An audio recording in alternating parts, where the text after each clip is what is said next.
Heyo everybody, Haku here, and welcome to part 1 of my new series, my new Tower of God series, where I'm going to explain what we know so far of each of the Zahard princesses that we know so far. So there is a lot to go into this one, so I will have to break it into parts, because there are a lot we know of so far. It says on the wiki that there are 28 we know of so far, but I did some research of my own to look around and try to find out all of them so I could put them and separate them properly for the videos. And I could only find 22 that we know of so far, but I'll definitely do my research on each and every one of the princesses and stuff and what we know so far, and make sure that I do find every one we know of so far. So, yeah. It's weird that I could only find 22, because in the same article that says we know 28, there are only 22 listed. So, yeah, I think that maybe there's a mistake there and there is only 22. But I'll split those up into however many videos it takes, and the videos will probably be maybe around 15 minutes-ish, a little bit less, a little bit more. I'm going to try to separate them like that so that the video, we get significant progress through this series every week, but we don't, you don't have to sit through 30 minutes of me talking about it every single week. So I'm going to try to just split them up as that seems like 15 minutes seems like a decent number. And I just wasted over a minute of that. So I'm sorry, before I get into listing them one by one and saying what we know, I'll give a little bit of backstory. The Zahard's princesses are girls that are chosen from the tower, usually from one of the 10 great families, and they are given some of Zahard's power through a process which we do not currently know about. And through that process, they become his daughters, not by blood, but by his power. Now, all princesses start as informal princesses. They are given their power and become informal princesses, and then they have to climb the tower. Then once they climb the tower and have reached the top and become a ranker, becoming a ranker also has them become a formal princess. And once they've become a formal princess, they are eligible to be given one of the 13-month series, which is a series, of course, of weapons created by, I think it's Ashul Edwaru, and it's 12 weapons and 1 arms inventory, or the 13-month series. So yeah, you have to be a formal princess to be eligible for one of those, and the rules for the princesses are that they cannot have a relationship with a man, they can't get married, they can't have children, and they can't help an enemy of the empire. And stuff that would qualify as an enemy of the empire would be like an irregular, or say a criminal, I would think, like Anak Zahard is technically, or I guess FUG would also count in that. So princesses cannot help anyone like that under those rules. Going in alphabetical order is a princess that we've covered in our other in one of our other series, but I'm going to go over again here. And that is Adori Zahard, or I believe Midori Zahard in, I think the line translation changed it to Midori Zahard. But Adori Zahard, I don't know if they'll keep it that way or not. She's the current strongest known princess.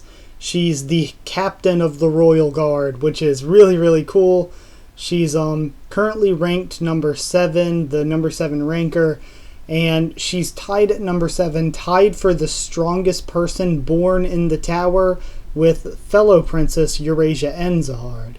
She's also the only, or she's the wielder of the only S-ranked weapon in all of the 13th month series, and that is the Golden November. Yeah, it's the Golden November is the S-rank one. And so she's the owner of that, and her sobriquet is Killer Whale, which is her being nicknamed after the strongest Shinheo in the tower. Adori Zahard is quiet and cool-headed. She likes to just lay alone in her fantasies. She's really disconnected from the world. And it is said that nobody really knows the real Adori Zahard. Also, with that, she is dang it, I'm forgetting here. Oh yeah, she has a lot of fans because of her beauty, her long golden hair, and her beautiful face. So all of that info together, that personality and appearance, I'm thinking when we finally see her, Adori Zahard could be new waifu material, guys. Now, as a testament to her strength, she did defeat a ranker while she still was a regular. She was still climbing the tower and she defeated a ranker. She also faced another Princess, Anak Zahard, in battle and overwhelmingly defeated her, just demolished her, which is one of the reasons that she's tied with Eurasia N in being the strongest person not born in the strongest person born in the tower. Because of course the 10 family heads, Zahard, and the irregulars would be the only people above her, and well, some of them, they'd be the only people above her, and they were not born in the tower. And lastly, she uses a carrier, which is a combination of a pocket, a lighthouse, and a pipe, and that allows her to fulfill any position. And for those of you that don't know or don't remember, the pipe is it's what a spear bearer uses to keep their spears in, and it has an invisible mode like a pocket. That's why you don't see like Rack walking around carrying a bunch of spears or anything, or any of the other spear bearers. It's because the pipe is in invisible mode, and that's where they keep the spears. Next up is Anak Zahard, and she is a formal princess, meaning she's climbed the tower and become a ranker, and she's the owner of the Luminous June, which is a sword from one of the only 2 swords from the 13-month series.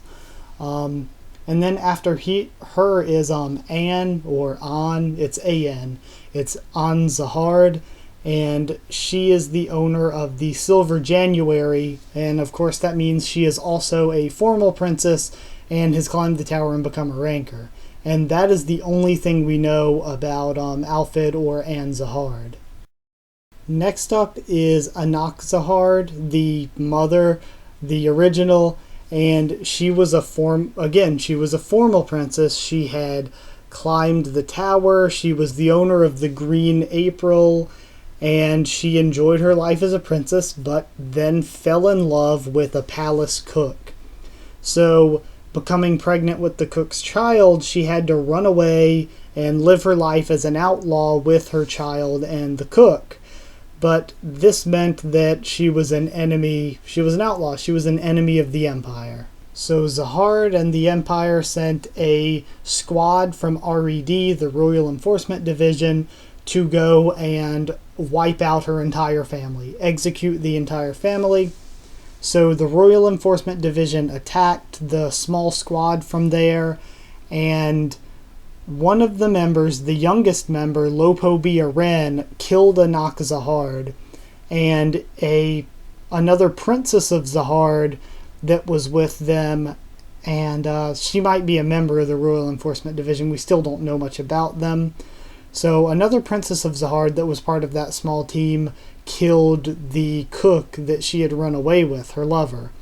But the daughter and the Green April were able to escape, and it is theorized that the one that helped them escape is likely to be Evan Edrock, and I think it's pretty much almost confirmed to be Evan Edrock, but it's also theorized that it could have possibly been Anak Zahard. Now lastly for this episode is going to be Anak Zahard Jr., nobody knows if that's her real name, but the daughter of Anak Zahard and the cook, who is calling herself Anak Zahard. And she is climbing the tower to get revenge against the Zahard Empire for what they did to her family and for their stupid rules that killed her mother. She's a demi-princess, being born of somebody who was given Zahard's power.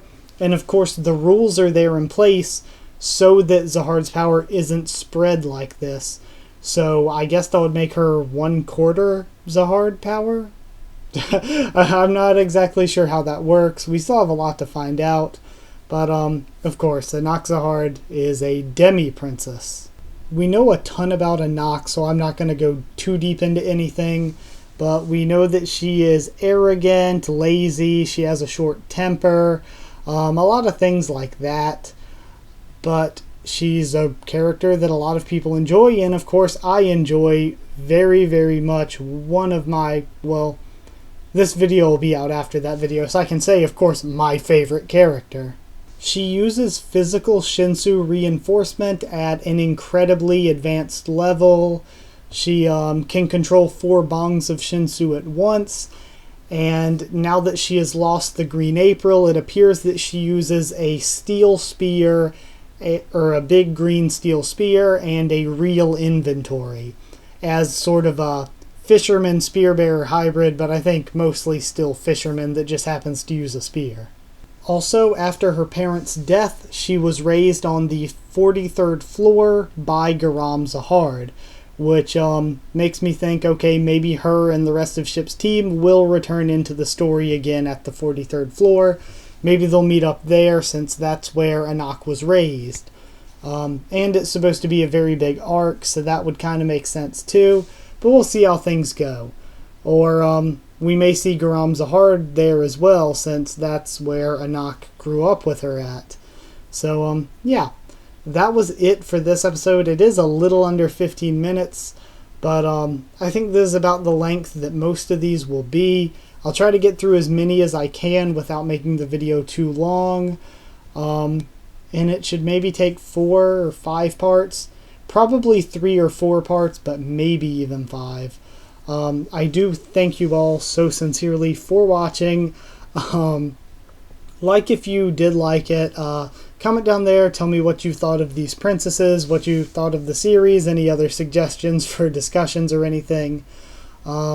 Subscribe for more Tower of God, The Walking Dead, One Piece, and a bunch more. I will be doing a bunch more content, of course. I think that's about it. Follow on Twitter for updates for when I post a new video or if anything's pushed back. I sincerely thank you all for watching, and I will see you all next time.